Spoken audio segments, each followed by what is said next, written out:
بسم اللہ الرحمن الرحیم۔ مفید الطالبین کا پہلا باب ہے فی المواعظ والامثال، سبق ہے ذلیل کرنے والی 8 حرکتیں۔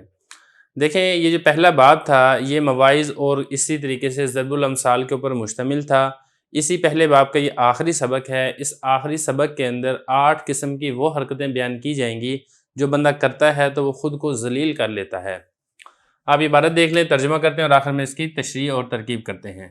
ثمانیۃ اذا اہینوا فلا یلوموا الا انفسهم الآتی مائدۃ لم یدع الیہا والمتأمر علی صاحب البیت فی بیتہ والداخل بین اثنین لم یدخلاہ فیہ والمستخف بالسلطان والجالس فی مجلس لیس لہ بأہل والمقبل بحدیثہ علی من لا یسمعہ وطالب الخیر من اعدائہ وراج الفضل من عند اللئام۔ عبارت ہوگی ہے، اس کا ترجمہ دیکھ لیں پھر تشریح اور ترکیب کرتے ہیں۔ 8 قسم کے بندے جب ان کو ذلیل کیا جائے تو وہ برا بھلا نہ کہیں سوائے اپنے آپ کو۔ نمبر 1، ایسا شخص جو دسترخوان پر آنے والا ہو جس کی طرف اس کو دعوت نہیں دی گئی۔ نمبر 2، حکم چلانے والا گھر والے پر اس کے گھر کے اندر، اور 2 ایسے شخصوں کے درمیان داخل ہونے والا جن دونوں نے اس کو اپنے درمیان داخل نہیں کیا، اور بادشاہ کی توہین کرنے والا،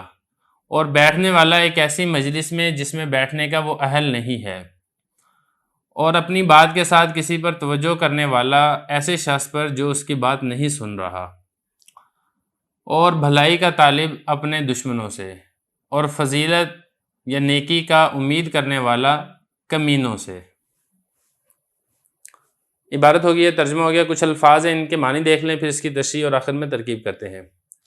اہینو، اہانہ یہین اہانتن، اس کا مطلب ہوتا ہے اہانت کرنا، ذلیل کرنا۔ لام یلوم لومن، ملامت کرنا، برا بھلا کہنا۔ اور عطایاتی اتیانن، آنا، مائدہ دسترخوان کو کہتے ہیں۔ دعا یدعو، دعون و دعان، کسی چیز کی طرف بلانا۔ متعمر، بتکلف حکم دینے والا، یہ امر سے ہے، اسم فاعل کا صیغہ ہے۔ اس کے بعد ادخل یدخل، ادخال، کسی چیز میں داخل کرنا۔ استخف یستخف، استخفافاً، خفیف سمجھنا، ذلیل اور اسی طریقے سے توہین کرنا، یہ اس کے مختلف معنی ہیں۔ جالس، بیٹھنا۔ مقبل، اقبل یقبل، اقبال، کسی چیز کی طرف متوجہ ہونا یا آنا، حدیث بات کو کہتے ہیں، اور یسمع سننے کو کہتے ہیں۔ اعداء یا عدو کی جمع ہے، دشمن کو کہا جاتا ہے۔ راجی، امید کرنے والا، اسم فاعل کا صیغہ ہے۔ فضل، فضیلت، نیکی، احسان۔ لئام، لئیم کی جمع ہے، کمینے کو کہا جاتا ہے۔ عبارت ہوگی ہے، ترجمہ ہو گیا، اب چلتے ہیں اس کی تشریح کی طرف۔ حضرت فرما رہے ہیں کہ 8 قسم کے بندے ایسے ہیں جب ان کو ذلیل کیا جائے، ان کو رسوا کیا جائے تو وہ کسی کا قصور نہ نکالیں، صرف اپنا ہی قصور نکالیں۔ مطلب یہ 8 قسم کی حرکتیں ایسی ہیں جب یہ بندہ کرتا ہے تو اپنے آپ کو ذلیل کر لیتا ہے، لہذا ان قسم کی حرکتوں سے بچنا چاہیے۔ ان میں سے پہلے نمبر پر جو حرکت بتائی ہے وہ یہ ہے کہ ایسے دسترخوان پر کھانے کے لیے بیٹھ جانا جس دسترخوان پر اس کو کھانے کی دعوت نہیں دی گئی۔ جیسا کہ آپ نے دیکھا ہوگا بعض لوگ شادیوں میں پہنچ جاتے ہیں کھانا کھانے کے لیے، ایسی شادیوں میں بھی جہاں پر ان کو دعوت نہیں دی جاتی، تو یہ والا جو کام ہے یہ انسان کو ذلیل کر دیتا ہے۔ یہ پہلا جملہ۔ نمبر 2، ایک شخص اگر کسی کے گھر گیا ہے مہمان بن کر، تو مہمان کا فرض یہ ہے کہ وہ میزبان کے اوپر حکم نہ چلائے۔ اگر وہ میزبان کے اوپر، میزبان کے گھر کے اندر حکم چلا رہا ہے تو یہ والی جو حرکت ہے یہ اس کو ذلیل کر دے گی۔ تو میزبان کا یہ حق ہوتا ہے کہ اس کو ایک عزت احترام دی جائے، اور وہ جو آپ کو حکم دے اپنے گھر کے اندر رہتے ہوئے آپ اس کے اوپر عمل کریں، نہ یہ کہ آپ اس کو حکم دینا شروع کر دیں۔ 2 ہو گئی۔ نمبر 3، تیسرے نمبر پر یہ ہے کہ 2 آدمی اگر بیٹھے ہوئے ہیں باتیں کر رہے ہیں تو ان کی اجازت کے بغیر ان کے اندر گھس کر بیٹھ جانا جبکہ انہوں نے آپ کو اپنے پاس نہ بٹھایا ہو، تو یہ والی حرکت بھی انسان کو ذلیل کر دیتی ہے، اس سے بھی بچنا چاہیے۔ اور اگلے نمبر پر ہے المستخف بالسلطان، سلطان یعنی بادشاہ کی توہین کرنے والا، اس کو ذلیل و رسوا کرنے والا، اس کے خلاف باتیں کرنے والا۔ یہ والی جو چیز ہے جب حکومت تک یہ والی بات پہنچے گی تو عین ممکن ہے کہ آپ کو پکڑ لیا جائے اور پھر آپ کو ذلت اور رسوائی کا سامنا کرنا پڑے، اس لیے احتیاط کے ساتھ مثبت انداز میں تنقید کرنی چاہیے۔ اور اس کے بعد آگے یہ ہے کہ ایک ایسی مجلس کے اندر بیٹھنا جس میں بیٹھنے کا وہ اہل نہیں ہے۔ مثال کے طور پہ کچھ انجینئر ہیں، وہ کسی سٹرکچر کے بارے میں مشورہ کر رہے ہیں، تو ایک شخص انجینئر نہیں ہے، وہ اس کے اندر جا کر بیٹھ جائے اور مشورے دینا شروع کر دے تو یہ اپنے آپ کو ذلیل کر لے گا۔ کچھ ڈاکٹر لوگ ہیں وہ آپس میں بیٹھ کے کسی آپریشن یا کسی بیماری کے بارے میں ڈسکس کر رہے ہیں، اب یہ ڈاکٹر نہیں ہے، یہ ان کے درمیان جا کر بیٹھ جائے تو یہ اپنے آپ کو ذلیل کر لے گا۔ اسی طریقے سے کچھ علماء ہیں وہ کسی علمی مسئلے کے بارے میں گفتگو کر رہے ہیں، کوئی مجلس لگی ہوئی ہے، یہ ان کے درمیان جا کر بیٹھ جائے تو یہ بھی اپنے آپ کو ذلیل کر لے گا، تو اس سے بچنا چاہیے۔ اور اس کے بعد آگے یہ ہے کہ ایک شخص آپ کی بات نہیں سن رہا، آپ اس سے باتیں کرنا چاہ رہے ہیں تو یہ والا کام بھی انسان کو ذلیل کر دیتا ہے۔ آپ بات اسی سے کریں جو آپ کی بات توجہ کے ساتھ سن رہا ہو، اور اگر کوئی آپ کی بات توجہ کے ساتھ نہیں سنتا، آپ اس سے بات کریں، وہ موبائل پر لگا ہوا ہے جیسے لوگوں کی عادت ہوتی ہے، یا کسی اور کام کے اندر مصروف ہے، تو آپ وہاں پر خاموش ہو جائیں۔ یہاں پر آپ کا خاموش ہونا آپ کو عزت بخشے گا اور آپ کا بولنا آپ کو ذلیل کرے گا۔ اس کے بعد آگے یہ ہے کہ اپنے دشمنوں سے کسی نیکی اور بھلائی کا طلبگار ہونا۔ دیکھیں جو دشمن ہے، دشمن کا کام دشمنی کرنا ہوتا ہے، نقصان پہنچانا ہوتا ہے۔ دشمنی کا کام کوئی خیر اور بھلائی کا کام نہیں ہوتا کہ جو دشمن ہے وہ آپ کے ساتھ کوئی نیکی کرے گا، کوئی احسان کرے گا۔ تو اس لیے دشمن سے ہمہ وقت چکنا رہنا چاہیے کہ مجھے اس سے کوئی نقصان نہ پہنچے، اور اگر انسان یہ امید لگا کے رکھے گا کہ مجھے اس سے فائدہ پہنچے گا تو فائدہ تو پہنچے گا نہیں، الٹا یہ شخص ذلیل اور رسوا ہو جائے گا۔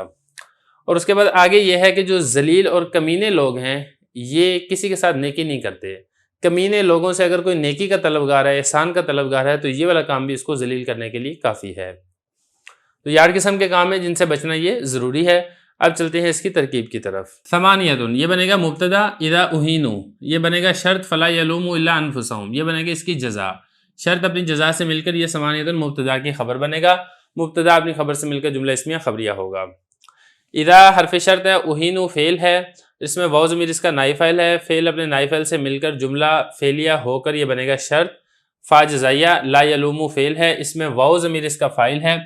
اور یہاں پر احدا مستثنی منہ محذوف ہے کہ فلا یلوموا احدا الا انفسهم، وہ کسی ایک کی بھی ملامت نہ کرے سوائے اپنی جان کے۔ احدا مستثنی، الا حرف استثناء، انفسا مضاف، ہم ضمیر مضاف الیہ، مضاف الیہ سے مل کر یہ مستثنی بنے گا احدا کے لیے، تو مستثنی منہ اپنے مستثنی سے مل کر لا یلوموا کا مفعول ہے، لا یلوموا فعل اپنے فاعل اور مفعول سے مل کر جملہ ہو کر یہ بنے گا شرط کی جزا۔ شرط اپنی جزا سے مل کر ثمانیہ مبتدا کی خبر بنے گا، مبتدا اپنی خبر سے مل کر جملہ اسمیہ خبریہ ہوگا۔ اس کے بعد آپ آگے دیکھیں الآتی مائدۃ لم یدع الیہا، تو یہاں پہ احدھا محذوف ہے، وہ جو 8 ہے نا بندے وہ یہاں پہ ایک ایک کر کے شمار کریں گے۔ مضاف الیہ سے مل کر مبتدا، الآتی یہ اسم فاعل کا صیغہ ہے، صیغہ صفت ہے، اور اس کے اندر ہوا ضمیر اس کا فاعل ہے، مائدۃ یہ موصوف ہے، لم یدع یہ فعل مجہول ہے، اس میں ہوا ضمیر اس کا نائب فاعل ہے، الی حرف جر، ہا ضمیر مجرور، جار مجرور مل کر یہ اسی کے متعلق ہے، تو لم یدع فعل نائب فاعل اپنے نائب فاعل اور اپنے متعلق سے مل کر جملہ ہو کر پھر یہ مائدۃ موصوف کی صفت ہے، موصوف اپنی صفت سے مل کر یہ الآتی کا مفعول ہے، تو الآتی فعل اس میں ہوا ضمیر فاعل اور اپنے مفعول سے مل کر جملہ ہو کر پھر یہ احدھا مبتدا کی خبر ہے، مبتدا اپنی خبر سے مل کر جملہ اسمیہ خبریہ ہوگا۔ اس کے بعد آپ آگے دیکھیں والمتعمر علی صاحب البیت فی بیتہ، یہاں پہ ثانیہ نکلے گا محذوف، دوسری قسم جو ہے وہ ثانی مضاف حاضمیر مضاف الیہ، مضاف الیہ سے مل کر مبتدا، اور المتعمر علی صاحب البیت فی بیتہ یہ پورا جملہ بنے گا اس مبتدا کی خبر، مبتدا اپنی خبر سے مل کر جملہ اسمیہ خبریہ ہوگا۔ اب اس میں اس کو بھی دیکھ لیتے ہیں، والمتعمر اس میں ہوا ضمیر بنے گی ذوالحال، اور اللہ حرف جر، صاحب مضاف، البیت مضاف الیہ، مضاف الیہ سے مل کر اللہ جار کا مجرور، جار مجرور مل کر یہ متعمر شبہ فعل کے متعلق ہوگا،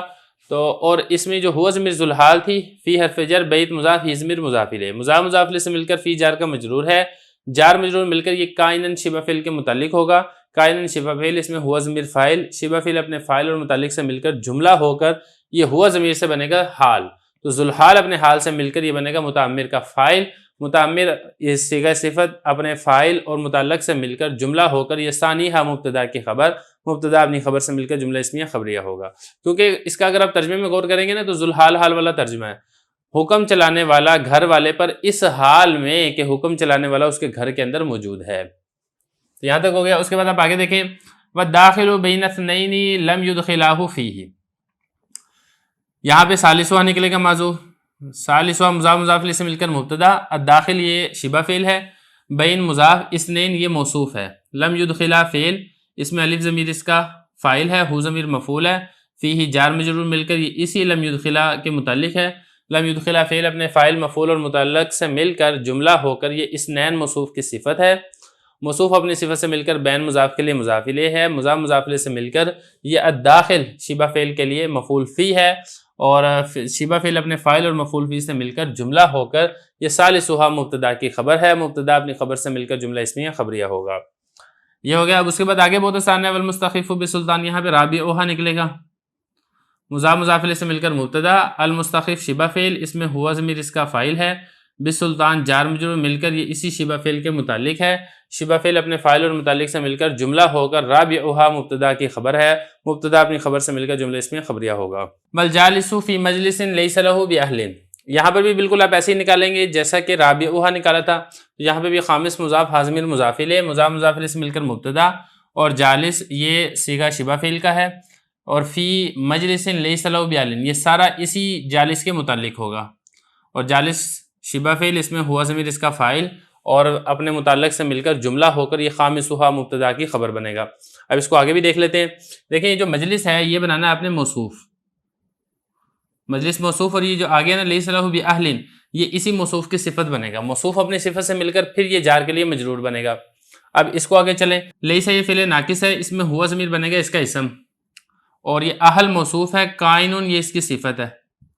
اور یہ کائنن شبہ فعل ہے، لام حرف جر ہو ضمیر مجرور، جار مجرور مل کر یہ اسی کائنن شبہ فعل کے متعلق ہوگا، اور اس میں جو با ہے یہ با زائدہ ہے، تو شبہ فعل اور یہ اس کے لیے اپنی صفت بنے گا اہل کے لیے، تو اہل موصوف اپنی صفت سے مل کر پھر یہ بنے گا لیسا کی خبر، اور یہ جو لہو ہے یہ اس کائن کے متعلق ہوگا، تو لیسا یہ فعل ناقص اپنے ہوا ضمیر اسم اور یہ پورا جملہ اپنی خبر سے مل کر پھر یہ مجلس موصوف کی صفت بنے گا، موصوف اپنی صفت سے مل کر فی جار کا مجرور ہے، جار مجرور مل کر یہ جالس شبہ فعل کے متعلق ہے۔ والمقبل بحدیثہ علی من لا یسمعہ، یہ بہت آسان ہے اس کی ترکیب، یہاں پہ آپ سادسھا نکالیں گے محذوف، سادسھا مبتدا بنے گا، اور مقبل یہ شبہ فعل ہے، با حرف جر حدیث مضاف ہی ضمیر مضاف الیہ، مضاف مضاف الیہ سے مل کر با جار کا مجرور، جار مجرور مل کر یہ مقبل شبہ فعل کے متعلق ہے۔ علی حرف جر، من اسم موصول ہے، لا یسمع فعل ہے، ہو ضمیر اس میں فاعل ہے، اور یہ والی جو ضمیر ہے یہ اس کا مفعول ہے،